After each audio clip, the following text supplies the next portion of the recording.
What is talent? Well, that's a very good question. It's actually a very difficult question to answer. People in the business of writing about this tend to define talent in very different ways.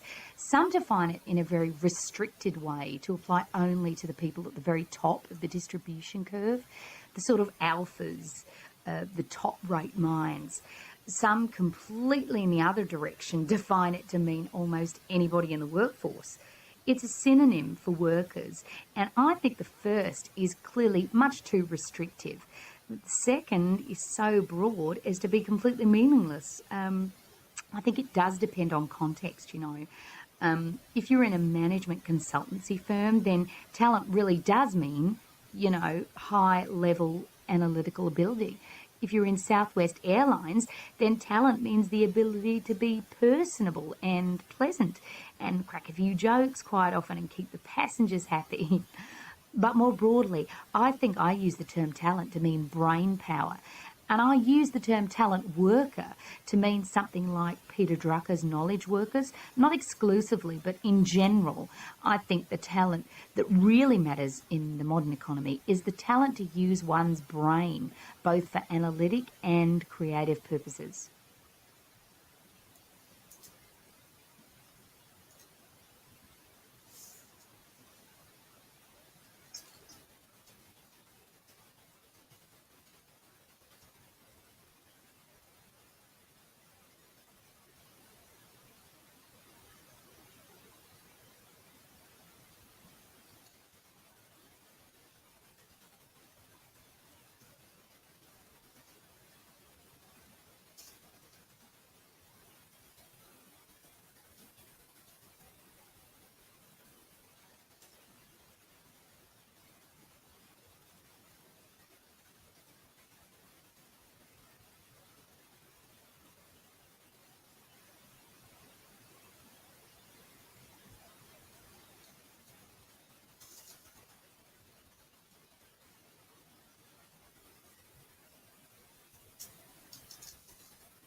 Okay, to understand what vitamin D does, we need to understand a central concept.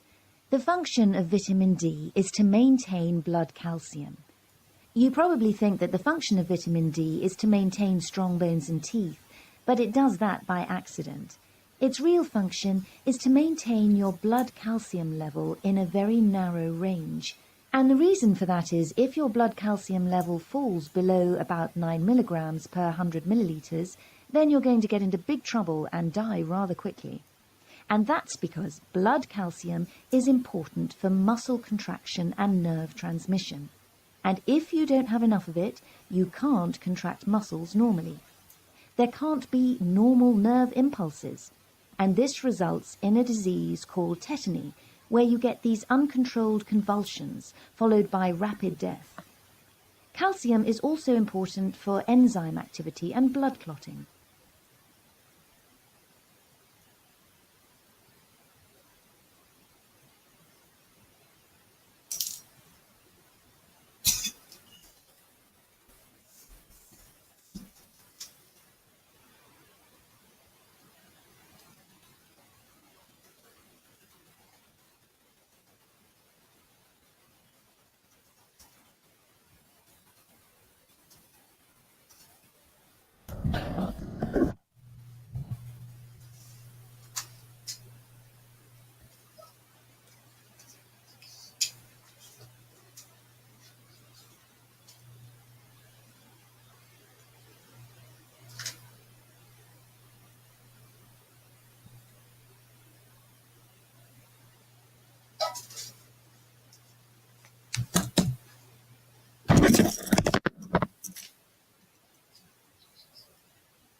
There's another thing that's unique about positive psychology as a field of study. Again, it started in 1998. You see, until very recently, the realm of life flourishing, of enhancing the quality of our lives, has been dominated by pop psychology. Now you go to the bookstore and the self-help section, huge, expanding literally by the second. Thousands, hundreds of thousands of books on the topic. You open these books and what you see, very interesting, charismatic writers, good writers, but often, not always, but often very little substance. Then you go to academia. You enter a library, you open the academic journals. What you see there, a lot of rigor, strong empirical foundation, science. But on the other hand, not accessible. Most people don't read academic journals. What positive psychology does is create a bridge between the ivory tower and Main Street, bringing the rigor, the empirical foundation, linking it to the accessibility, making it accessible to students in college, to the general public.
The neurons in the brain cells, are like electrical cables, and they've got a layer of insulation like the rubber or plastic around electrical cables. It's a layer of fat called myelin that enables the nerves to transmit impulses properly. What the petrol does, it's fat-soluble, and it just dissolves that insulation layer. So basically there's no sort of protection around the neurons, and slowly the neurons themselves shrink as well. And it makes you feel good, makes you emotionally feel better, strong, tough, smart. So the messages can't get around the brain and the body so well anymore. But the damage seems to follow a process. The thinking, the executive function, the more complex thinking is affected first, then the memory and the learning, and eventually the movement centers of the brain are affected. And that's when there's more serious impairment and probably less chance of recovery.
And one of the major lessons that we've learned is that diversity masks unity.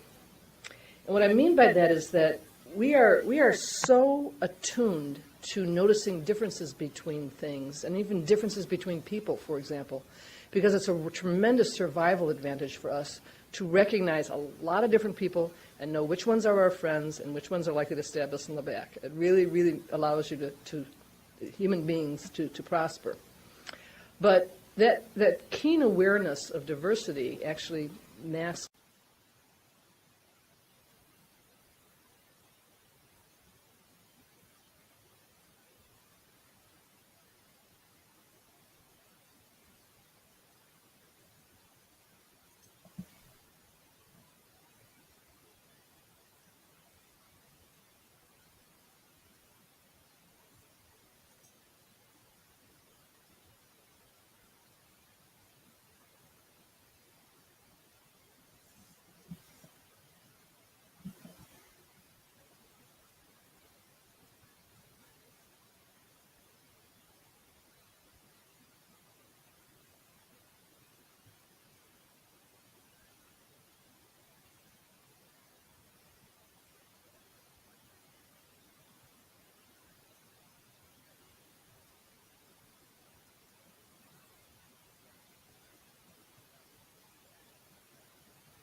There are places on the moon near the poles where the sun never gets very high. It just sort of rolls around the horizon, and if the crater rims are tall enough, which is the case for already known craters, the sun never reaches the bottom of the crater. So it becomes what we call a water trap, where comets that might have impacted the moon and the like, water molecules can just fall into that and never get warm enough to evaporate out. And so as dry as the moon is, it may have substantial amounts of water trapped at the bottom of these craters. One interesting invention might be some device that reaches down into the soil, scoops it up, and sucks the water molecules out of it and drips it into a cup. And at the other end, you separate the hydrogen from the oxygen. That gives you rocket fuel. So the same machine that gives you the cup of water gives you rocket fuel on the other side. That's kind of an interesting device if someone could invent that, because then you take it to the Sahara and extract water out of the sands of the Sahara. I mean, imagine the kinds of things you can do with the technology that enables this.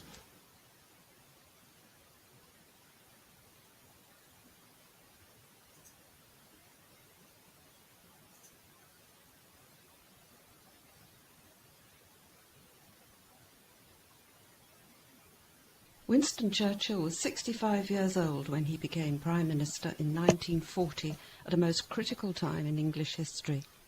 He was 80 when he resigned after his second period of premiership. Many other leaders, including presidents of the United States and dictators such as Stalin, have been leaders in their late 60s and 70s. This is particularly significant given that most of them suffered from serious illnesses. Even now, many politicians at both central and local level continue in office well into old age. There are other leadership areas where older people continue into older age. For example, in academic life, where writers and lecturers continue to act as intellectual leaders well into their 90s. In industry too, some leaders show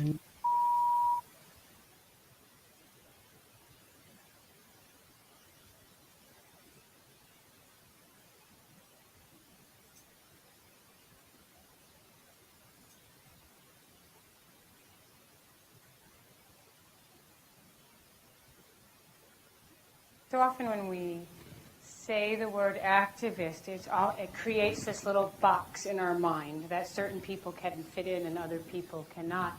And one of my experiences, or I guess one of my lessons from the various experiences I've had over the last few years, has been that every choice we make has an impact on the world, including when we choose not to do something. And because of that, then, if you look at it, we don't oftentimes see the results of our choices right away, and so we think that it might or might not make a difference. Like, what does this one choice really mean in the grand scheme of things? But because no choice happens in a vacuum, every choice has impact. And because of that, then truly we are all activists, because every choice we're making is creating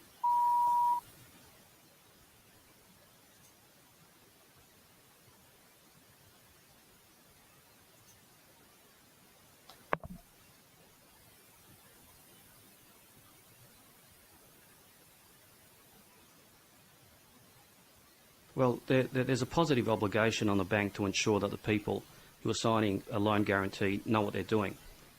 Loan guarantees are kind of unique in that someone is giving security or a guarantee and placing themselves at risk for someone else, and they receive nothing material in return. So you've got to ask yourself, why is this person doing this? Do they know what they're doing? They're risking a lot and not really getting anything back for it. So the imperative is that the bank must ensure that these people know what they're doing and that they fully understand the implications of what they're doing, and they know that their properties may be sold if another person doesn't meet their obligations.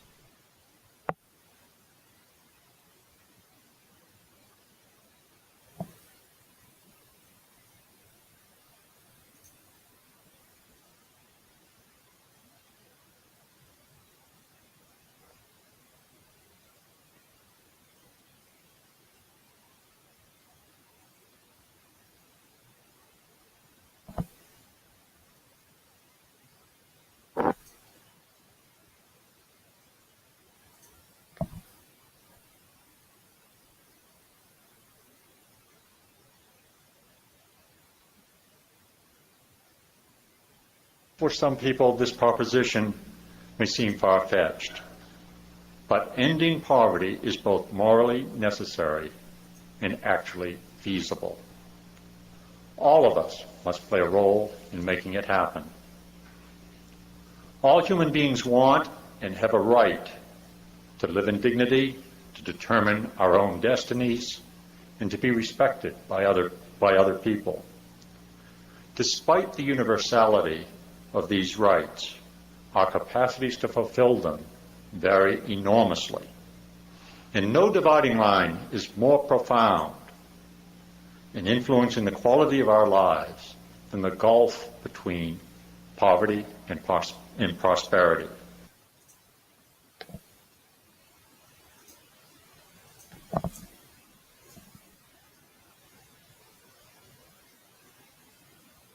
It's in financial companies' interest to have people save more money.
Further research should establish whether this trend is significant.